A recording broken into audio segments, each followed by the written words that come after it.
ఒకటో వచ్చిన ఏమంటారంటే ఆయన శిష్యులు ఇచ్చి వారికి కొంత పవర్ ఇచ్చాడు. గిఫ్ట్ అనుకోవచ్చు, పవర్ అనుకోవచ్చు. లేకపోతే వాళ్ళకి ఆయన ఏమైతే చేస్తా వస్తున్నాడు భూమి మీద ఆ దినంలో అవి తను ఏర్పాటు చేసుకున్న శిష్యులు కూడా వాటిని షేర్ చేస్తా ఉన్నట్టుగా మనం చూస్తా ఉన్నాం. ఏమంటున్నాడు అంటే 10:1 ప్రతివిధమైన రోగమును ప్రతివిధమైన వ్యాధిని స్వస్థపరచును వారికి అధికారం ఇచ్చింది. ఎవరికి అధికారం ఇచ్చింది? శిష్యులకి, అందరికి కాదు. శిష్యులకు అధికారం ఇచ్చాడు. శిష్యులు అనే దాని గురించి కొద్దిగా ధ్యానం చేయాలని ఆశపడతాను. శిష్యులు అయిన వారికి ఆయన అధికారాన్ని ఇస్తున్నారు. ఏమధికారం? రోగాలని స్వస్థపరచడం, అపవిత్రాత్మలను వెళ్ళగొట్టడం, ప్రతి విధమైన వ్యాధిని స్వస్థపరచడం.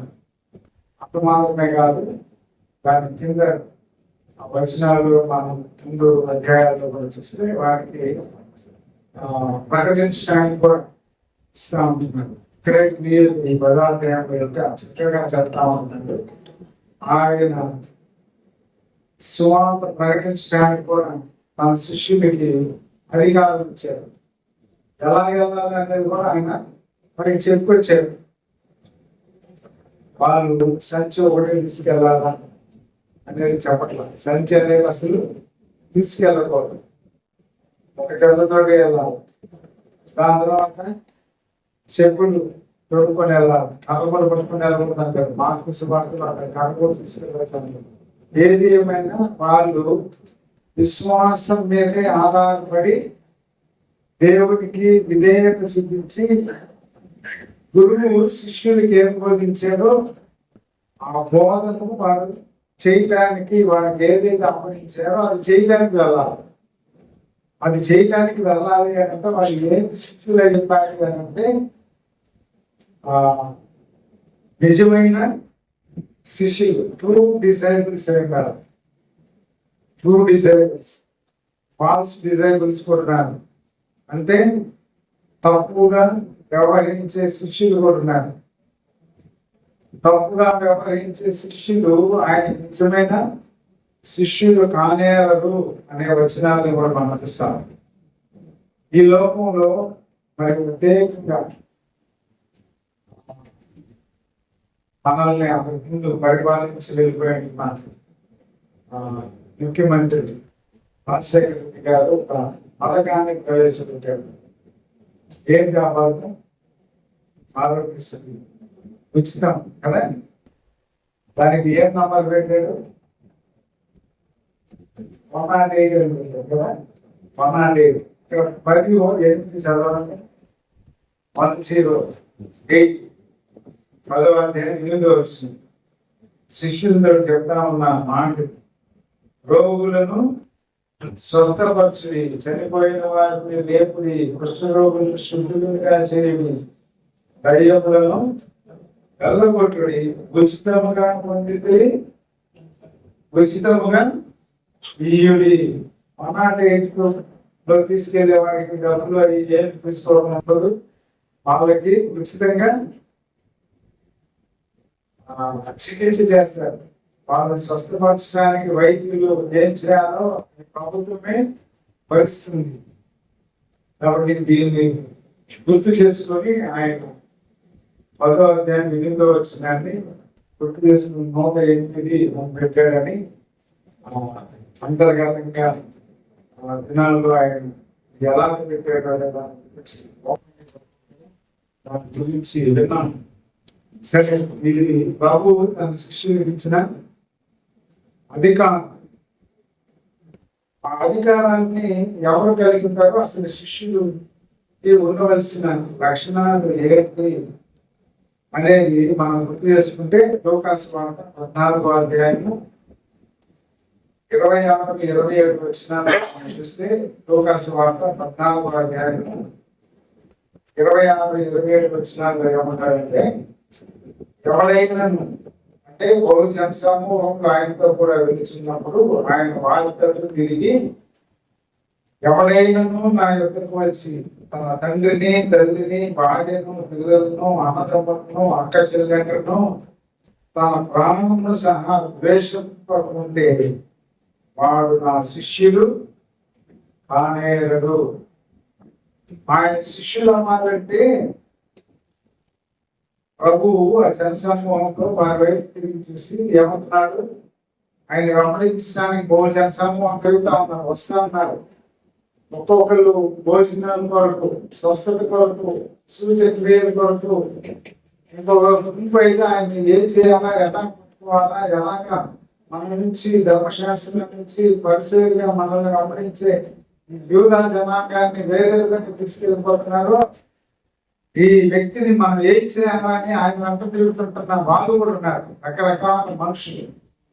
వాళ్ళందరిలో వెంబడిస్తా ఉంటున్న వారిని చూసి ప్రభు ఏమంటున్నాడు, ఎవడైనా నా యొద్దకు వస్తే వాళ్ళు ఏం చేయాలంట, తన తండ్రిని, తల్లిని, దాని తర్వాత భార్యను, పిల్లలను, అన్నదమ్ములను, అక్క చెల్లెలను, తన ప్రాణాలను సహా ద్వేషం పోకుంటే వాడు నా శిష్యులు అనేరుడు. ద్వేషం పోకుంటే అంటే ఇక్కడ మనం అర్థం చేసుకోవాల్సిన విషయం ఏంటంటే, ప్రభువు కంటే ఎక్కువగా దేవునికి కూడా ప్రేమించకూడదు అని అర్థం.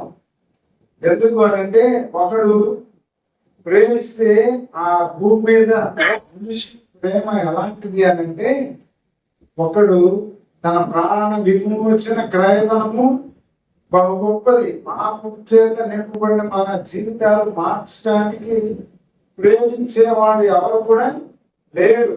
వేళ ప్రేమించినా ప్రేమించవచ్చేమో కానీ ఒక మనిషి కొరకు ప్రాణం పెట్టడానికి, అంటే విమోచించడానికి ప్రాణం పెట్టే వ్యక్తి, యోగ్యత కలిగిన వాడు ఎవరు కూడా లేడు. కాబట్టి ద్వేషించటం అని అంటే ప్రేమించటం. ఎవరిని ఎక్కువగా ప్రేమించాలా? మన కొరకు ప్రాణం పెట్టి పాప జీవితాన్ని నుంచి, నిత్య నరకాల నుంచి మనల్ని విడిపించి పరలోకానికి, దేవుని రాజ్యంలోనికి మనల్ని యోగ్యులుగా ఉచితంగా మనకు అనుగ్రహించిన ఆ గొప్ప దేవుని కంటే దేవుని కూడా మనం ఎక్కువగా ప్రేమించకూడదు. అంటే ద్వేషించడం అనే దానికి ప్రేమ, దేవుని కంటే ప్రేమించకూడదు అని ఒక ఉపమాన రీతిగా కూడా ప్రభు ఒక విషయాన్ని చెప్తారు కదా. ఆయన గమనించడానికి అడిగితే వాళ్ళు ఒక 3 సాకులు చెప్పారు. ఒకడేమంటున్నాడు, అయ్యా నేను వెళ్ళి నా తండ్రిని పాతి పెట్టుకొని వస్తాను అని అన్నాడు. ఆ తండ్రి ఎప్పుడు చనిపోవాలా, ఎప్పుడు పాతి పెట్టి రావాలంటే, ఇప్పుడు నేను నిన్ను వెంబడించలేను, నాకు ఇంకా సమయం ఉంది, నేను కుటుంబంతో వాటితోనే ఇంకా గడపాలా, దాని తర్వాత నేను డెసిషన్ తీసుకుంటాను. ఇంకొకరు ఏమంటారు, అయ్యా నేను పొలాన్ని కొన్నాను, ఆ పొలాన్ని చూడటానికి వెళ్తున్నానంట. పొలాన్ని కొనిన తర్వాత పొలాన్ని ఎవరు చూస్తాడు? ఎవరైనా పొలం కొనిన తర్వాత పొలాన్ని చూసేవాళ్ళు ఉంటారు, కానీ పొలం కొనిన తర్వాత పొలాన్ని చూడటానికి వెళ్తున్నారంట. కాబట్టి ఇప్పుడు రాలేదు. ఇంకొకరు ఏమంటారు,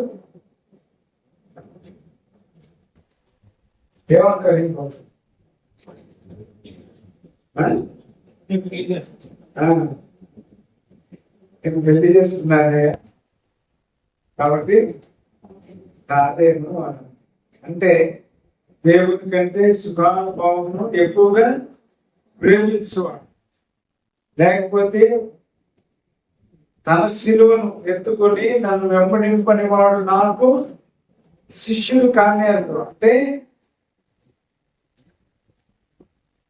దేవుడు మన కొరకు తండ్రి యొక్క మహిమను, ఆయన యొక్క గొప్ప మహిమనంతటిని, తండ్రితో ఉండే భాగ్యాన్ని, దానంతటినీ విడిచిపెట్టకుండా ఉండటానికి ఇష్టపడకుండా మన కొరకు దాసునిగా రావడానికి చెప్తాడు. ఆయన దాసుని స్వరూపాన్ని ధరించుకుని మన మధ్యకి వచ్చాడు. అలాంటి గొప్ప దేవుడు పాపులమైన మనల్ని విమోచించడానికి తండ్రి సన్నిధి, తండ్రి సహవాసం, తండ్రి దగ్గర ఉండే ఆ గొప్ప వాక్యం, ఆ యొక్క స్తుతి ఆరాధన, వేవేల దూతల సమూహం, దేవుడు పరిశుద్ధుడు పరిశుద్ధుడు అని మహిమపరచబడుతూ ఉంటున్న అలాంటి స్థితినంతటిని విడిచిపెట్టి ఆయన దాసుడిగా మనలాంటి శరీర ఆకారాన్ని ధరించుకుని మనల్ని విమోచించడానికి వస్తే, నేనే మీ దగ్గరికి వచ్చి మిమ్మల్ని విమోచించి మరలా నా దగ్గరికి తీసుకుని వెళ్తానికి వస్తే, మీరు నన్ను ప్రేమించడానికి బదులుగా ఈ లోకంలో అశాశ్వతమైన వీటి కొరకే మీరు ప్రేమిస్తూ నాకు శిష్యులుగా ఉండలేక మీరు వాటితోటే మీ దృష్టి అంత ఉంటే ఇంకా మీరు నాకు శిష్యులు ఎలాగ అవుతారు అని అంటున్నాడు. ఇక్కడ యోహాను సువార్త 15వ అధ్యాయంలో కూడా ఇంకొక వచనాన్ని మనం అక్కడ చదువుకుందాం. 15వ అధ్యాయం 8వ వచనంలో అంటాడు, మీరు బహుగా ఫలించటం వలన నా తండ్రి మహిమపరచబడును, ఇందువలన మీరు నా శిష్యులు అవుతున్నారు. ఆయన శిష్యులకి ఏముంటుంది? బహుగా ఫలించటం బహుగా ఫలించితే ఏమవుతాడంటే దేవుడు అంటే తన తండ్రి మహిమపరచబడతాడు. అలాగ జరిగితే మీరు నాకు శిష్యులు అవుతారు, ట్రూ డిసైపుల్స్ అని అంటున్నారు. ఇదే యోహాను సువార్త 6వ అధ్యాయం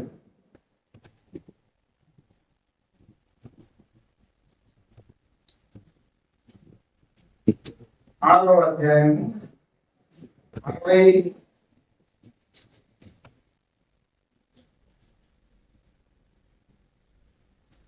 60వ వచనం కూడా చదువుతాం. ఆయన శిష్యులలో అనేకులు ఈ మాట విని, ఇది కఠినమైన మాట, ఇది ఎవడు తినగలడని చెప్పుకోండి.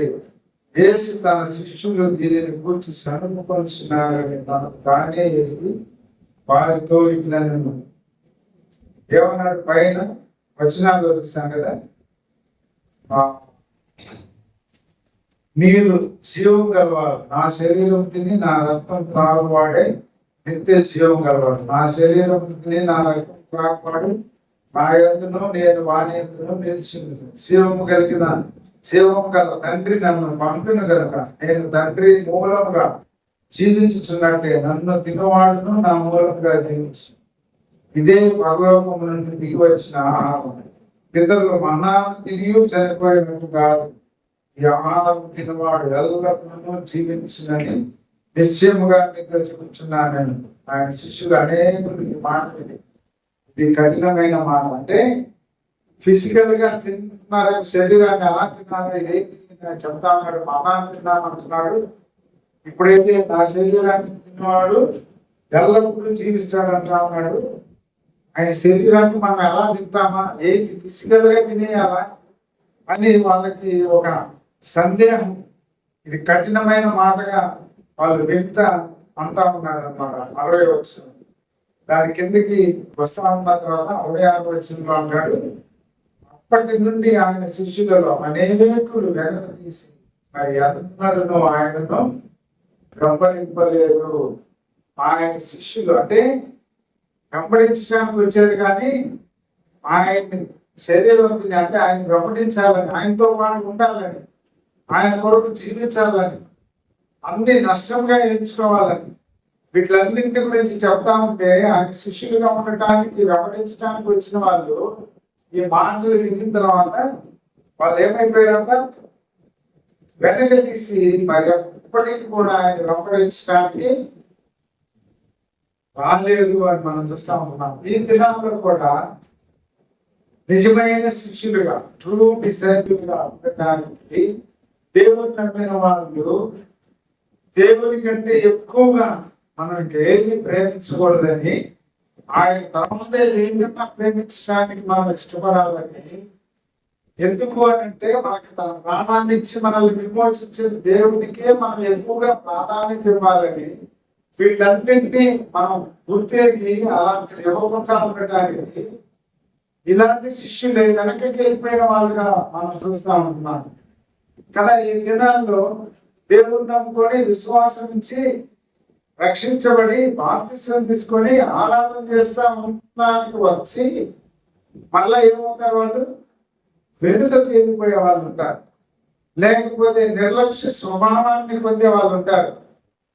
ఏముందలే వెళ్ళకపోతే అని ఒక క్యాజువల్ గా దాన్ని టేక్ ఇట్ గ్రాంట్ గా తీసుకునే వాళ్ళు ఉంటారు.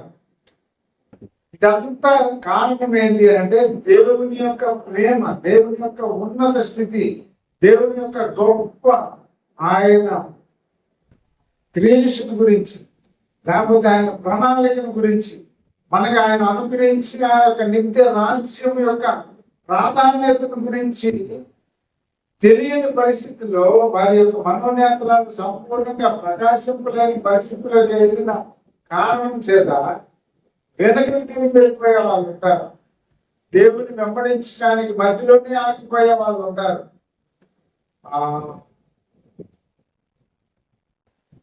యాత్రికుడి ప్రయాణంలో ఇలాంటివన్నీ ఘట్టాలు ఆయన రాసి మనం చూస్తాం.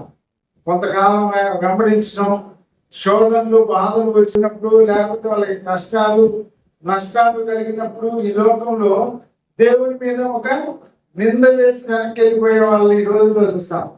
దేవుని నమ్ముకున్నాను, దేవుని నమ్ముకోగానే నాకు ఈ బాధలు వచ్చినాయి, నేను ఎందుకు ఇందాక ప్రకటన చేసిన శిరీష కుటుంబం గురించి అంటే వాళ్ళు తన తల్లి, తన భర్త, వాళ్ళ అత్త కూడా దేవుని నమ్ముకోవడానికి వాళ్ళ ఇంట్లోనే స్థలం ఇచ్చి ప్రార్థన కూడికి పెట్టుకోవడానికి ఆమె కూడా ఇష్టపడింది. ఈ సిచ్యువేషన్స్ అన్ని జరుగుతా మీరు రక్షించబడి ఆరాధన చేయడానికి ముందుకు వెళ్తా ఉంటున్న ఈ తరుణంలో వాళ్ళకి ఏమవుతున్నాయి? ఇప్పుడు ఆ శోధనలు ఎక్కువవుతున్నాయి, శరీర బాధలు, దుర్మందులు వాళ్ళని అంటాడుతూ ఉంటున్నాయి. ఒకరి తర్వాత ఒకరికి వరుసగా లిస్ట్ చెప్తా ఉంటారు. నిన్న మా బాబుకు బాగానే ఉంది, మెడిసిన్ ఇచ్చేసా, వాడమన్నారు, అనింది. రాత్రి మళ్ళీ మెసేజ్ పెడతా ఉంటుంది, మా అత్తయ్యకి బాగలేదు సార్, ప్రార్థన చేయాలి. తనకు చెప్పా, అమ్మ దేవుని నమ్ముకున్నారు, కొత్తగా దేవుల్లో విశ్వాసం ఇచ్చారు, మీ విశ్వాసానికి పరీక్ష, మీరు దేవుల్లో ఉండటానికి, స్థిరంగా దేవుల్లో నడిచిపోవడానికి ఇవన్నీ మీకు ఎదురవుతా ఉన్నాయి. మీరు కదలొద్దు, మీరు కృంగిపోవద్దు, మేమున్నాం, దేవుడు ఉన్నాడు, ఇక అన్ని సరి చేస్తాడు. అలాగ ముందుకెళ్తే ఆ శక్తిని, దేవుని దగ్గర శక్తిని పొంది నిజమైన శిష్యులుగా వాళ్ళు తయారయ్యేదానికి దేవుని యొక్క ప్రణాళిక. ఒక ట్రైనింగ్ చేయాలి అని అంటే, ఒక సోల్జర్ అవ్వాలి అని అంటే, లేకపోతే ఒక ఫుల్ ఫ్లెడ్జ్డ్ గా ఏ ఉద్యోగంలో చేస్తే ఆ ఉద్యోగంలో ఆ యొక్క డిపార్ట్మెంట్ లో ట్రైనింగ్ ఇస్తారు. ఐటీలో ఐటీ, మెడిసిన్ లో మెడిసిన్, మా యూనిఫామ్ కఠినమైన ట్రైనింగ్, సంవత్సరం రోజులు బయట ఫిజికల్ గా అన్ని విధాలుగా, మెంటల్ గా అన్ని ట్రైనింగ్ ఇస్తారు. వాటిలన్నింటి నుంచి మా యొక్క బ్యాచ్ లో కొంతమంది మారిపోయి వెళ్ళిపోయారు, చేయాలి. ఆ యొక్క ప్రెషర్ తట్టుకోలేము. వాళ్ళని పగోడా అని చెప్పాడు, పగోడానికి మారిపోయిన వాళ్ళు కొంతమంది వస్తే వాళ్ళకి మళ్ళా సివియర్ పనిష్మెంట్ ఇచ్చి తీసుకున్నారు. ఎందుకు చెప్తున్నాను అంటే, దేవునికి శిష్యుడు అవ్వాలి అని అంటే, నిజమైన శిష్యుడు అవ్వాలి అని అంటే, మనకు ఒక ఆధ్యాత్మిక ఈ యాత్రలో, ప్రయత్నంలో, దేవుల్లో ముందుకు సాగిపోవడానికి అనేకమైన పరీక్షలు మనల్ని వెంటాడుతూ ఉంటాయి. ఆ పరీక్షల్లో నెగ్గుకోవడానికి, ముందుకు సాగిపోవడానికి మర్చిపోయి ఈ శిష్యులు ఏమయ్యారంటే అనేకులు వెనుదిరిగి మరి అందరూ కూడా ఆయన దగ్గరికి రాలేదంట. ఎవరికి నష్టం? ఒకటి సర్వలోకాన్ని సంపాదించుకుని తన ప్రాణం పోగొట్టుకుంటే వారికి ఏమి ప్రయోజనం అన్నాడు. ప్రభు మనతో ప్రాణాన్ని అర్పించి మనల్ని విమోచించి ఆయన రాజ్యంలో, నిత్య రాజ్యానికి ఉచితంగా వారసులుగా చేస్తే మనం వీళ్ళన్నింటినీ తట్టుకోలేకపోతే, వీళ్ళన్నింటిలో మనకు ఒకరికే కాదు వచ్చింది, అందరికీ వస్తున్నాయి. ఇప్పుడు ఫ్లూ ఫీవర్స్ ఎన్ని ఎవరికి వస్తున్నాయి? దేవుడి నమ్మిన పిల్లలకే కాదు, అందరికీ, ఏ భేదం లేదు, అందరికీ ఈ రోగాలు, ఈ శరీరంలో ఈ రుగ్మతలు వెంటాడుతూనే ఉంటాయి. కారణం ఏంటంటే మట్టి శరీరం, మట్టిలో కలిసిపోయేది. దేవునికి అవిధేయత చూపించి ఆదాము ఒకరు చేసిన ఆ అవిధేయతను బట్టి పాపం మనలో ప్రవేశించింది. ఆ ప్రవేశం ద్వారా ఈ మట్టి దేహాలకి ఈ బలహీనతలు, రోగాలు వస్తూనే ఉంటున్నాయి. వీటిని బట్టి దేవునికి దూరం అయిపోతే ఇక్కడ ఈ నష్టమే. దాని తర్వాత రాబో ఆ నిత్య రాజ్యాన్ని కూడా మనం పోగొట్టుకుంటాం. కాబట్టి ట్రూ డిసైబుల్స్ గా మనం ఉండాలి. ఆ ట్రూ డిసైబుల్స్ గా ఉండాలి అని అంటే ఏమి చేయాలి అని ఒక 3 విషయాలు మనం గుర్తు చేసుకోవచ్చు. మత్తయి సువార్త 4వ అధ్యాయంలోనే 19-20 వచనాల్లో నుంచి ఒక 3 విషయాలు గుర్తు చేస్తాను. 4వ అధ్యాయం మత్తయి సువార్త 19-20 వచనాల్లో నుంచి. ఆయన నా వెంబడి రండి, నేను మిమ్మల్ని మనుష్యులను పట్టు జాగ్రత్తగా చేతునని వార్తగా చెప్పాను. వెంటనే వారు తమ వలలు విడిచిపెట్టి ఆయనను వెంబడించిరి. నేను జాగ్రత్తగా చెప్తున్నాడు, నేను మనుషుని బట్టి జాగ్రత్తగా చేస్తాను. చేపలు బట్టి ఉద్యోగం వదిలిపెడుతుంటే నన్ను వెంబడించండి అని అంటే వాళ్ళు వెంబడించారు. పిలవగానే వాళ్ళు విడిచిపెట్టి వచ్చారు. నేను ఇంకా సర్వీస్ చేయాలయా, నాకు ఇంకా స్ట్రెంగ్త్ ఉందయా, అంత పూర్తయిన తర్వాత వస్తానయా, ఇంకొద్దిగా టైం ఇవ్వు, నువ్వు ఇంకా గలిలియా సముద్రం తీరంలో ఇంకా తిరిగేయి, యోర్దాను నది ప్రాంతాల్లో తిరుగు, ఆ సమరయ పట్టణాల్లో తిరిగేసిన తర్వాత మరలా మేము ఆలోచించి అప్పుడు డెసిషన్ తీసుకుని వస్తాము. అప్పుడు బాగా మేము సంపాదించుకొని అన్ని కూర్చుకొని ఏ ఇబ్బంది లేకుండా అప్పుడు వస్తాము అని అలా ఈ శిష్యులు పేదల్ని వాళ్ళని పిలిస్తే వెంటనే వారు తమ వలలు విడిచిపెట్టి ఆయనను వెంబడించి. లూకాసు వార్త 5:10 వచనంలో, అలానే ఈ మత్తయి సువార్త 10:23లో కూడా దీనికి సంబంధించిన వచన భాగాలు మనం గుర్తు చేసుకోవచ్చు. ఇక్కడ గుర్తు చేసుకోవాలనేది నేనేం చెప్తున్నానంటే, ట్రూ డిసైబుల్స్ ఏం చేస్తారంటే ఫాలోస్ ద మాస్టర్, అనుసరిస్తారంట. ఎవరిని? తన యజమానిని, తన గురువుని, తన బోధకుడిని, బోధించే బోధకుడిని వీళ్ళు వెంబడించే వాళ్ళుగా ఉంటారు. అంతేగాని ఆయనకు ఎదురు తిరిగే వాళ్ళుగా ఉండరు. ఆయన ఒకటి బోధిస్తే నువ్వు చెప్పింది అది కాదయా, ఇది ఇలా కూడా ఉండొచ్చు కదా అని చెప్పట్లా. మరి ట్రూ డిసైబుల్స్ ఎలా ఉంటారు అని అంటే యజమాని, గురువు, బోధకుడు వారికి ఏది ఆజ్ఞాపిస్తే అది చేస్తారు. చదువుకున్న 10వ అధ్యాయం మత్తయి సువార్తలో వాళ్ళకి ఒక అధికారాన్ని ఇచ్చాడు, మీరు వెళ్ళి చేయాలి. మీరు చేయాలి అంటే ఒక రెస్ట్రిక్షన్ కూడా పెట్టాడు వాళ్ళు. మీరు ఎలాగే వెళ్ళాలా, ఎలా ఉండాలా, మీరు యోదయ పట్టణంలోకి వెళ్ళేటప్పుడు ఎవరింటికన్నా ఏ గ్రామంలో కన్నా వెళ్తే మీరు ఎలాగే వెళ్ళాలా, వెళ్ళిన తర్వాత యోగుడు వాళ్ళని మీరు విచారించి వారి గృహంలో చేరాలా, మీరు ఆ విలేజ్ని, ఆ గ్రామాన్ని విడిచిపోయేదాకా అక్కడ ఉండే మీరు ఈ కార్యాలన్నీ చేయాలి. ఒకవేళ వాళ్ళు ఇష్టపడకపోతే, ఆ యోగ్యం కలిగిన వ్యక్తి అనేవాడు కాకుండా అయోగ్యుడైన వ్యక్తి మిమ్మల్ని ఇష్టపడకుండా పంపించేసిన, ఆ గ్రామం మిమ్మల్ని తోలివేసిన, మీరు వెళ్తా ఆ గ్రామం వెలుపులు ఏం చేయాలా, మీ పాద తులుపుకొని సొదొమ గొమొర్రాకి కంటే ఆ దుర్గతి కంటే మీకు ఎక్కువ దుర్గతి కలుగుతుందని చెప్పి వెళ్ళాలా అని అంటారు. యోదయ సాంప్రదాయంలో ఎవరైనా కూడా చెప్పిన మాట, ఒక ప్రవక్త మాట, ఒక బోధకుడి మాట వినకపోతే అలానే చేస్తారు. పౌలు కూడా తను కూడా ఆయన చెప్తే వినకపోతే ఆయన కూడా పాదతుని విదిలించి ఆ ఊరి నుంచి పక్క గ్రామానికి సువార్త పరిచయానికి వెళ్ళాడు. కాబట్టి ఎదురుగా మాట్లాడటం ఉండదు. ఒక గురువుకి శిష్యులు ఏం చేస్తారని ఫాలో అవుతారు. రెండవది, కాడి ఎత్తుకొని బోధకుని పోలి అనుసరించే వాళ్ళుగా ఉంటారు.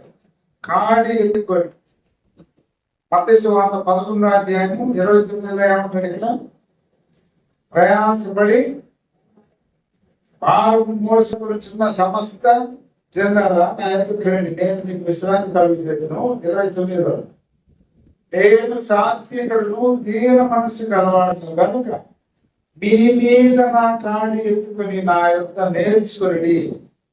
మీ మీద నా కాడి, ఏంటి కాడి? సిలువ స్వార్థ, సిలువను గురించిన వార్త.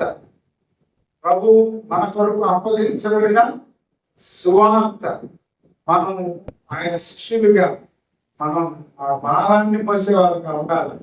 ఈ భారం మోసేటప్పుడు ఈ మత్తయి సువార్తలోనే అక్కడ ఒకటి ఉంటుంది, 7వ అధ్యాయం కదా, ఇరుకు ద్వారాన ప్రవేశించుడి, విశాల ద్వారమున మీరు ప్రవేశించద్దు, దాంట్లో ప్రవేశించే వాళ్ళు అనేకులు ఉంటారని కదా వాక్య పరిచర్యలో దీని గురించి వివరంగా మనం విన్నాం. ఇరుకు ద్వారమున ప్రవేశించడానికి ఇక్కడ ఏమన్నాడు, ప్రయాసపడి భారం మోసుకుంటున్న మీరు నా కాడి ఎత్తుకొని నా యొద్ద నేర్చుకునండి. ఆయన కాడి సులువైంది, ఆయనే మోసాడు కాబట్టి మనం కూడా అది భారమైందిగా ఉండదు. కానీ ఈ లోకంలో అది భారంగా మనకు కనపడుతుంది. ఎందుకు అని అంటే లోకము దేవుడినే ద్వేషించింది. దేవాది దేవుడు మానవుడిగా ప్రభువుగా ఈ లోకానికి వస్తే ఆయనే ద్వేషించి మరి ఆయన శిష్యులుగా ఉండేవాళ్ళు ఆయన కాడి పోతా ఉంటే లోకం ఆయన్ని ద్వేషించిన పరిస్థితుల్లో మనల్ని ద్వేషించిన అంటే ద్వేషిస్తారు. కానీ ద్వేషించిన దానిని బట్టి మనం కృంగిపోకూడదు. మనము ఆయన కొరకు జీవించేవారుగా ఉండాలి. కాబట్టి ఆయన కాడి ఎత్తుకొని వెళ్ళే ట్రూ డిసైబుల్స్ లో ఆయన్ని అనుసరించే వాళ్ళగా ఉండాలా, ఆయన కాడి ఎత్తుకునే వాళ్ళగా ఉండాలా.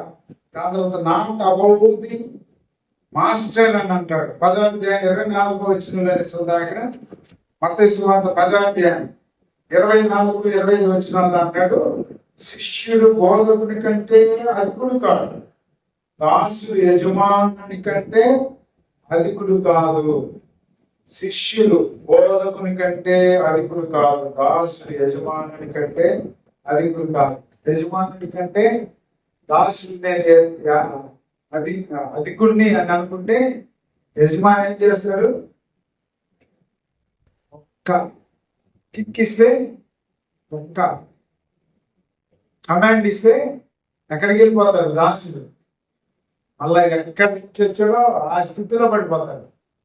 యజమానుడి కంటే దాసుని నేను అధికుడిని అనుకుంటే శిష్యుడు కూడా ఏమనుకోకూడదు, బోధకుడి కంటే అధికుడిని కాదు అని అనుకోవాలి. అధికుడు అనుకున్నాడు అని ఆయన శిష్యుడు కానేరడు. దాసుడు కూడా యజమానుడి కంటే అధికుడు అని అనుకుంటే ఆయన శిష్యుడు కానేరడు. ఈ దినాల్లో మనం కానీ గమనించినట్లయితే ఈ చివరి దినాలు ప్రభువు రాకడ ప్రత్యక్షత దినాలు, భయంకరమైన దినాలు, అంత్య దినములు, అపాయకరమైన దినములు వచ్చి ఉన్నవి. మనుషులు బిక్కములాడు వారు 19 క్యారెక్టర్స్ చెప్తారు అక్కడ తిమోతి పత్రికలో. అలాంటి దినాల్లో మనం జీవిస్తూ ఉంటున్నాం. లోకంలో అలాంటి వాళ్ళు ఉంటున్నారు, సంఘాల్లో కూడా అలాంటి వాళ్ళు ఉంటున్నారు. ఇందాక ఆరాధనలో విశ్వాసం గురించి, విశ్వాసంలో దేవుడు మనకేమిస్తాడు, పాప క్షమాపణ ఇస్తాడు. పాప క్షమాపణ పొందిన తర్వాత రక్షణ నిశ్చయిస్తాడు. రక్షణ నిశ్చయించిన వాడిని ఆయన పిల్లలుగా స్వతంత్రులుగా చేస్తాడు, ఆయన రాజ్యానికి వారసులుగా చేస్తాడు అనేది విన్నాను. అలాంటి గొప్ప భాగ్యం పొందిన మనం అతిశయించడానికి వీలు లేదు అనేది మనం మర్చిపోకూడదు. అనేక సార్లు ఈ దినాల్లో దేవుని నమ్మిన పిల్లలు, విశ్వాసులు, బోధకులు, పెద్దలు, సేవకులు, ఇలాంటి మన అందరూ కూడా దేవుడు మనకి ఏదైతే కృపావరాన్ని అనుగ్రహించాడో, ఏదైతే మనకు అప్పగించాడో, ఆ అప్పగించబడిన దానిని బట్టి మనం దేవుని మయంపరచాలి, బోధకుని మయంపరచాలి. అయ్యా నీవు లేకపోతే నాకు ఈ యొక్క స్థితి లేదు, నీవు లేకపోతే నేను ఆరాధించడానికి యోగ్యుని కాదు, నీవు నాకు ఈ స్థితి ఇవ్వకపోతే నీ గురించి నేను పలకటానికే నా యొక్క పదాలు పవిత్రమైనవి కాదు. కాబట్టి నీవు ఎంత గొప్పవాడివయ్యా, నీకు నేను అడిగి ఉంటాను, నేను అధికుణ్ణి కాదు, నేను నిష్ప్రయోజకుడైన దాసుని, శిష్యుని అని ఎవరైతే చెప్తారో వాళ్ళే ట్రూ డిసైబుల్స్ అనేది గుర్తుపెట్టుకోవాలి. రోజుల్లో అలాంటివి మన మధ్యలో చూస్తూ ఉంటున్నాయి. మనల్ని దేవుడు మనకి ప్రతి వారికి తన ధననిధిలో నుంచి ఆత్మ సంబంధమైన వరాలను ఇస్తాడు. ఆ వరాలను బట్టి దేవుని మహిమపరిచే వాళ్ళగా ఉండాలి, కానీ దేవునికి కలిగే మహిమను మనం దొంగిలించే వాళ్ళగా ఉండకూడదు అనేది ఇక్కడ శిష్యులకి గుర్తు చేసే ఉంటున్నాడు. 10వ అధ్యాయం పైన వచ్చిన వాళ్ళ నుంచి, ఆయన ఇచ్చిన అధికారంలో నుంచి కింద వచ్చిన వాళ్ళు ఇక్కడ చెప్తున్న మాట అక్క ముగింపు అని. బోధకుని కంటే శిష్యుడు అధికుడిగా ఉండకూడదు, యజమానుడి కంటే దాసుడు అధికుడిగా ఉండకూడదు.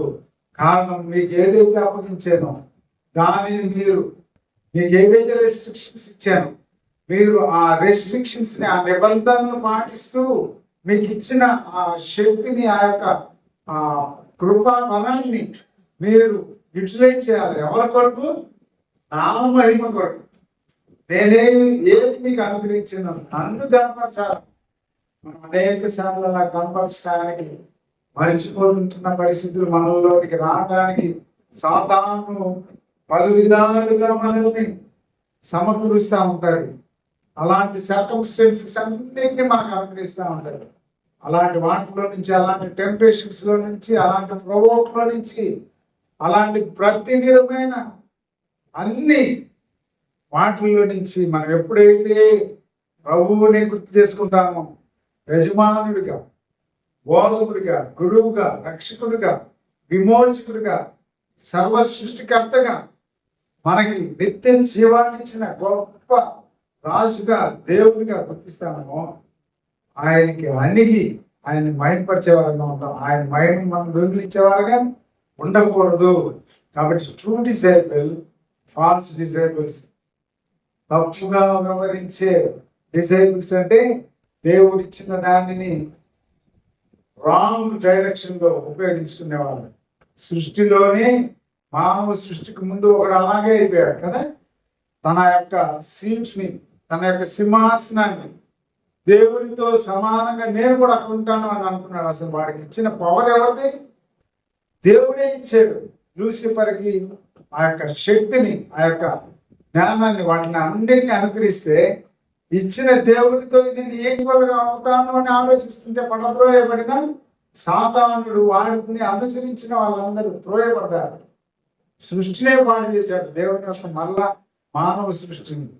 కాబట్టి దేవుడు మనకి ఏదైతే అనుగ్రహించాడో దాన్ని ఫాల్స్ డిసైబుల్స్ గా ఉండకుండా ట్రూ డిసైబుల్స్ గా ఉంటుంది.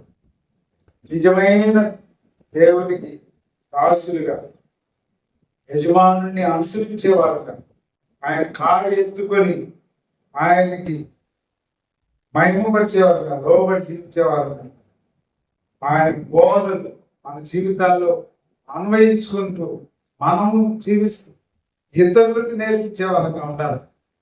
టీచింగ్ చేసే టీచర్స్ వాళ్ళు ఆ టీచింగ్ని వాళ్ళు ముందు దాన్ని స్టడీ చేసి వాళ్ళు దాన్ని బాగా మెడిటేట్ చేసుకొని దాన్ని వాళ్ళు అన్వయించుకుంటారు. దాన్ని అన్వయించుకున్న తర్వాత దాన్ని చెప్పగలరు. కానీ థియరీగా చెప్తే థియరీగానే ఉంటుంది. కానీ ఆశ్చర్యకరమైన విషయం ఏంటంటే, చివరిలో ఈ వాక్యాన్ని ముగించే ముందు చెప్పేది, స్పిరిచువల్ గా దేవుని నమ్ముకున్న మనం దేవుని వాక్యాన్ని చదువుతూ ఉంటున్నాం. ఎంత వింటున్నాం అనేది కాదు ముఖ్యం, ఎంత చదువుతున్నాం అనేది కాదు ముఖ్యం, ఎంత దేవుని కొరకు చదివింది మనం అనుసరిస్తున్నాం అనేది ముఖ్యం.